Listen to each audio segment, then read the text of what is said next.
अभी हम सभी छात्र मिलकर एक वीसी के खिलाफ अभी कुछ दिन पहले ही अनशन किए थे, कुछ दिन पहले ही आवाज़ उठाए थे। वो सोचते हैं कि हम धांधली करें और हमारे खिलाफ कोई आवाज़ न उठा पाए। लिंगदोह कमेटी के आधार पर चुनाव हो रही है, लेकिन हम लोग इस कमेटी का विरोध करते हैं, ये क्योंकि इस कमेटी में कई ऐसे प्रावधान हैं जिससे छात्रों को मौका नहीं मिल पाता। लेकिन हमारा जो मुजफ्फरपुर विश्वविद्यालय अभी जो तत्कालीन परिस्थिति है, यहाँ पे सरस्वती जी का पूजा नहीं होता है, लक्ष्मी जी का पूजा होता है। 2018 में चुनाव हुआ था छात्र संघ का, तो उस समय छात्रों की एक रोल अच्छी हो गई थी। छात्र को लोग पूछ रहा था, छात्र को लोग समझ रहा था। लेकिन आज विश्वविद्यालय का जो वीसी है, विश्वविद्यालय के जो अन्य पदाधिकारी है, वो किसी को छात्रता मानते ही नहीं है। नमस्कार, आप देख रहे हैं फर्स्ट लुक बिहार और मैं हूँ निशा श्री। और आज हम आपके सामने जिस मुद्दे पर चर्चा करने के लिए उपस्थित हुए हैं वो है कि छात्र चुनाव जो यूनिवर्सिटीज़ में होता है वो कितना ज़रूरी है। अगर ज़रूरी है तो फिर बिहार यूनिवर्सिटी में अभी इतने समय से इसके बारे में हम कोई चर्चा क्यों नहीं सुन रहे हैं, और ज़रूरी नहीं है तो हालांकि ये कोई बात नहीं है, ज़रूरी है ही, तभी ये जो है दिल्ली यूनिवर्सिटी और भी बड़े बड़े यूनिवर्सिटीज़ में हम इसके चुनाव के बारे में सुनते रहते हैं, क्योंकि ये बच्चों को राजनीतिक, जो विद्यार्थी हैं विशेष रूप से, उनको राजनीतिक परिपक्वता जो है वो कॉलेज के समय से ही उनके अंदर डालता है। तो फिर अगर ये इतना ज़रूरी और इतना अहम पहलू है विद्यार्थी जीवन का, तो फिर बिहार यूनिवर्सिटी आखिर छात्र चुनाव नहीं करवा पाने में के पीछे कारण क्या है। इसी विषय पर बातचीत करने के लिए हमने जो कुछ छात्र नेताओं को अपने स्टूडियो में बुलाया है।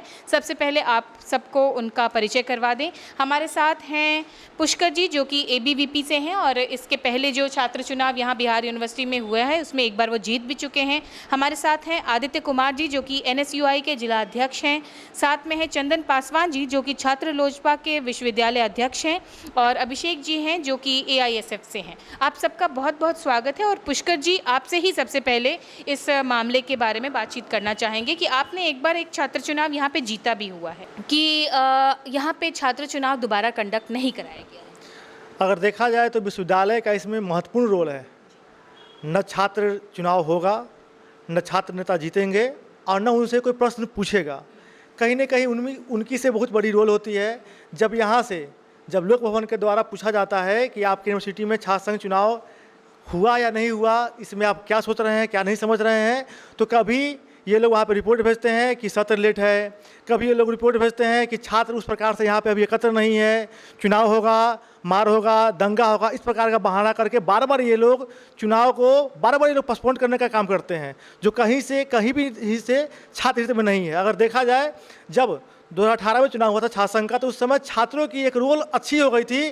छात्र को लोग पूछ रहा था, छात्र को लोग समझ रहा था। लेकिन आज विश्वविद्यालय का जो वीसी है, विश्वविद्यालय के जो अन्य पदाधिकारी है, वो किसी को छात्रता मानते ही नहीं है। वो आखिर किससे बात करे? सभी बच्चों को मानते क्या छूत है? जैसे कि बच्चा यहाँ पे कोई हमारा, समझिए कि हमारा वो एक गुलाम हो, ऐसा यहाँ पे बात हो गया हुआ है। इसके लिए छात्र संघ चुनाव होना बहुत ही ज़रूरी है। छात्र चुनाव होने से छात्र की एकता बढ़ती है, छात्र के बारे में बात होती है। आज हम देखते हैं तो बात क्या होती है, रास्ता क्या है, ये क्या है। आज भी कोई भी प्रवेश, परिणाम, परीक्षा के बारे में कोई बात नहीं होती है। सब ध्यान कहाँ पे है?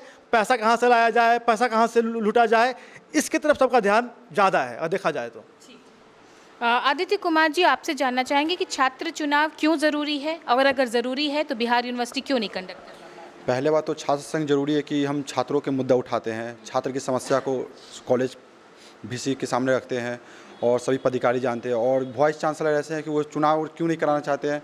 वो जानते हैं कि छात्र जीत जाएंगे चुनाव तो वो अधिकार की बात करेंगे, और अधिकार की बात करेंगे तो फिर वो पैसा कहाँ रख पाएंगे, पैसा का उनका जो खर्चा होता है इधर उधर, फिर हमसे डिमांड करने लगेंगे। तो बस इसी कारण वो छात्र संघ चुनाव से पीछे भाग रहे कराने से। मतलब पैसों के खेल के और पैसों के आंकड़ों के समेटने की वजह से छात्र संघ चुनाव नहीं। बहुत बड़ी, सब जानते हैं कि वो छात्र संघ चुनाव जीतेंगे, वो अधिकार उनका मिल जाएगा, और अधिकार के लिए हक की लड़ाई लड़ेंगे, और वो पीछे भाग रहे हैं।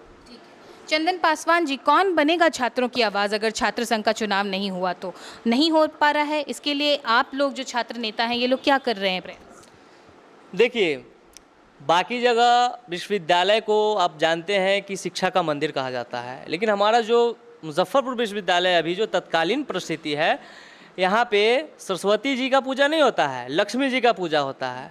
इन द सेंस कि यहाँ फंड कब होगा पास, बिना पैसा का कोई ऐसा काम हो जिससे छात्रों का भला हो, वो काम हमारे वाइस चांसलर महोदय नहीं सोचते हैं, है ना। कोई फाइल गया, वो अगर पैसे से रिलेटेड है, फंड पास करना है, वो वही साइन करेंगे। छात्र संघ चुनाव होगा तो इससे किसका फ़ायदा होगा? छात्रों का, क्योंकि छात्र नेता जो बनते हैं वो छात्रों की आवाज़ होते हैं, और जब छात्रों की आवाज़ ही कोई नहीं रहेंगे तो उस छात्रों का लड़ाई कौन लड़ेंगे?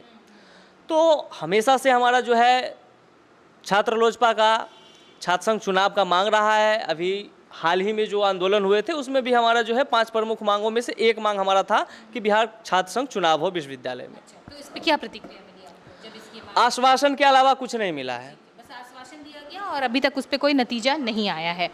अभिषेक जी, आप क्या कहना चाहेंगे? छात्र संघ चुनाव जो है वो कितना ज़रूरी है, और अगर उसका नहीं हो पा रहा है तो उससे क्या प्रभाव पड़ रहा है यूनिवर्सिटी? देखिए, छात्र संघ चुनाव का होना बहुत ज़्यादा ज़रूरी है, क्योंकि आप देख रहे हैं, अभी आप देखिए कि एक समय में बिहार के जो पटना विश्वविद्यालय के अध्यक्ष हमारे लालू जी हुए, बाद में मुख्यमंत्री बने नीतीश जी रहे या रविशंकर प्रसाद हुए, तमाम तरीके के लोग आज जो बिहार में सत्ता पे बैठे हुए हैं, ये लोग कहीं ना कहीं छात्र राजनीति की उपज है। और इन सारे लोगों की जो राजनीति है आज एक खास परिवारों तक सिमट कर रह गई है। ये लोग नहीं चाहते हैं कि सामान्य पृष्ठभूमि का जो बच्चा है वो मतलब चुनावों में पार्टिसिपेट करें। लोगों को डर लगता है कि अगर जैनून लोग राजनीति में आ जाएंगे तो हमारे बच्चों का क्या होगा, और अपने बच्चों को राजनीति में ये लोग सेट करने के लिए जो छात्र संघ चुनाव को पूर्ण रूप से ये लोग ख़त्म कर दिए हुए हैं। और सबसे बड़ी बात हम आपको बता रहे हैं, देखिए छात्र संघ हमारा जो संगठन है ऑल इंडिया स्टूडेंट फेडरेशन, ये छात्र संघ चुनाव में कुछ संशोधन के साथ छात्र संघ चुनाव की बात करता है। जैसे पूरे देश में 2006 के बाद 7 से लिंगदोह कमेटी के आधार पर चुनाव हो रही है, लेकिन हम लोग इस कमेटी का विरोध करते हैं। ये क्योंकि इस कमेटी में कई ऐसे प्रावधान हैं जिससे छात्रों को मौका नहीं मिल पाता। ये कमेटी कहता है कि 23 वर्ष आपकी स्नातक की जो है, आप स्नातक में 23 वर्ष से ज़्यादा 23 वर्ष के उम्र जो स्नातक के छात्र हैं वही चुनाव लड़ सकते हैं, पीजी के 25 और रिसर्च स्कॉलर 28।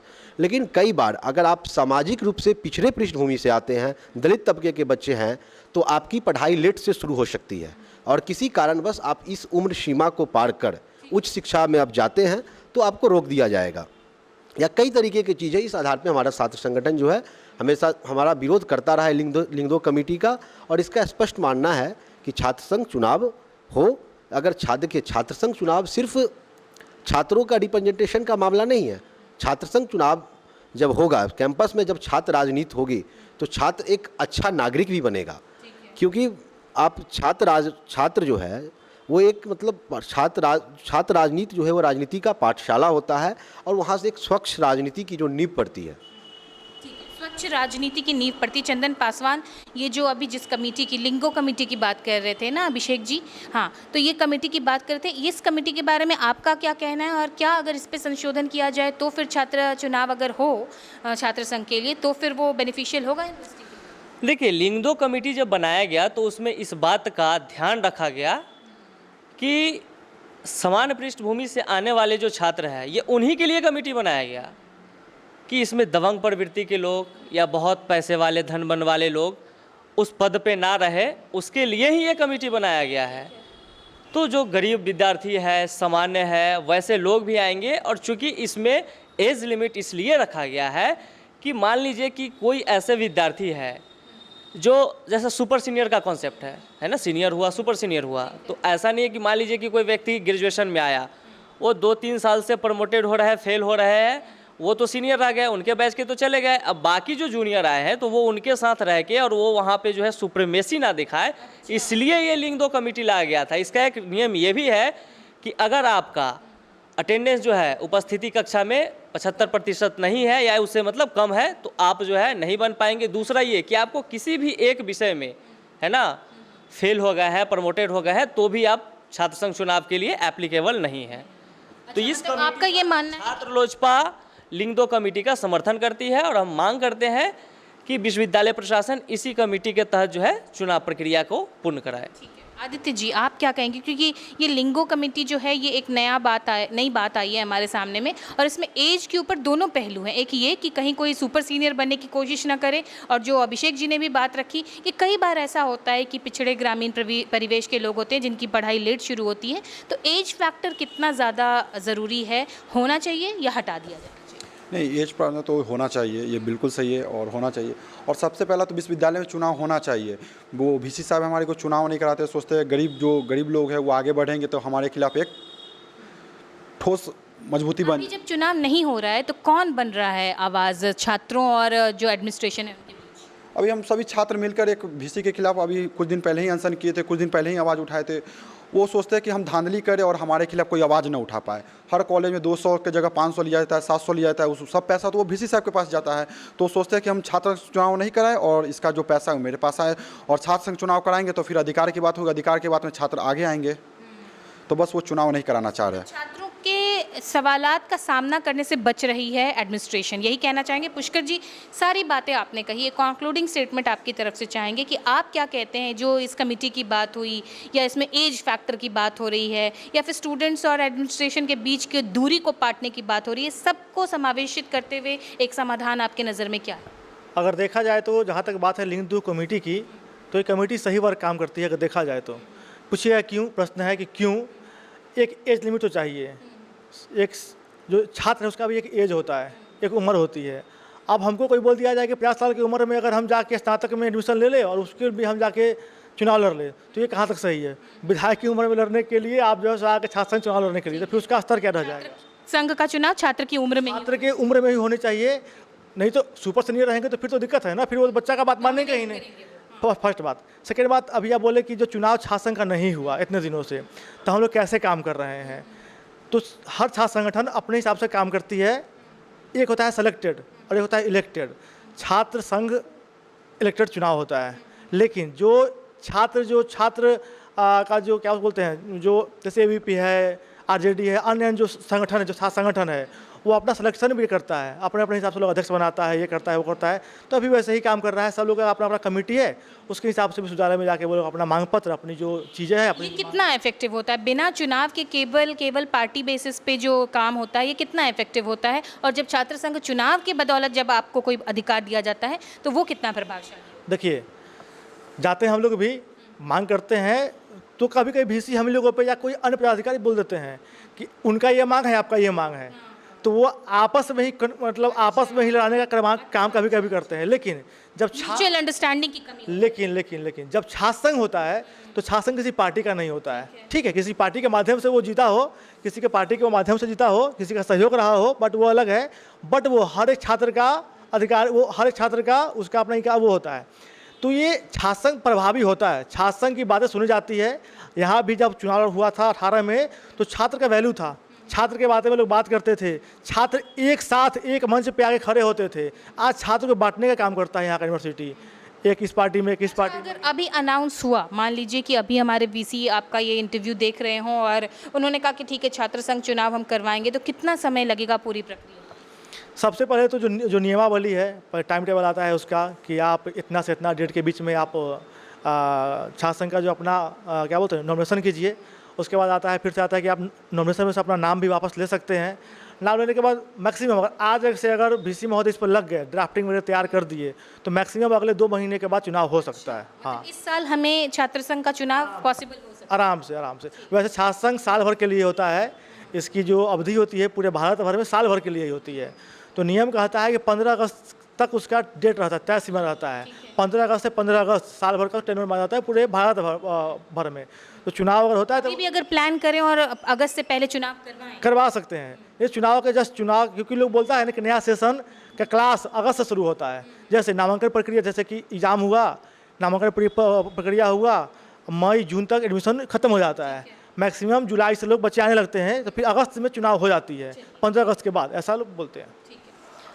तो आपने सुना कि किस तरह से छात्र संघ का चुनाव जो है वो कितना ज़्यादा ज़रूरी है। और अभी भी अगर हमारे जो VC हैं या फिर जो यूनिवर्सिटी प्रशासन है, अगर वो इन बातों को गौर करें और अभी भी इच्छा शक्ति अपनी रखें, तो वो जो तय समय होता है कि अगस्त से लेकर 15 अगस्त से अगले 15 अगस्त तक का जो 1 साल का जो कार्यकाल होता है, उसको पूरा किया जा सकता है।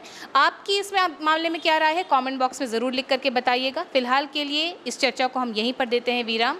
आप बने रहिएगा हमारे साथ। आप देख रहे थे फर्स्ट लुक बिहार। धन्यवाद। डी फार्मा स्टूडेंट्स अब हो जाइए तैयार, आपके लिए है बहुत अच्छी खबर कि अब केवल डी फार्मा स्टूडेंट्स को ही मिलेगी फार्मासिस्ट की जॉब। तो ये कोर्स करने के लिए आपके पास है 2 choices. DPS group of institutions के किसी भी कॉलेज में एडमिशन लेकर के आप घर बैठे कर सकते हैं ऑफलाइन कोर्स, या फिर आप कर सकते हैं ऑनलाइन क्लासेस। और उससे भी अच्छी बात ये है कि डीपीएस ग्रुप के कॉलेजेस जो कि हैं इन 5 शहरों में, रांची, दुमका, देवघर, मुजफ्फरपुर और सीतामढ़ी, इन 5 शहरों के किसी भी कॉलेज में एडमिशन लेकर आप किसी और शहर में बैठ करके ये कोर्स कर सकते हैं। आपको कॉलेज के नाम और डिटेल्स मिल जाएंगे वीडियो स्क्रीन पर, और बाकी किसी जानकारी के लिए दिए गए नंबर पर कॉल करें। तो मुझे कमेंट सेक्शन में बताना ना भूलें कि आखिर आप किस शहर में एडमिशन ले रहे हैं।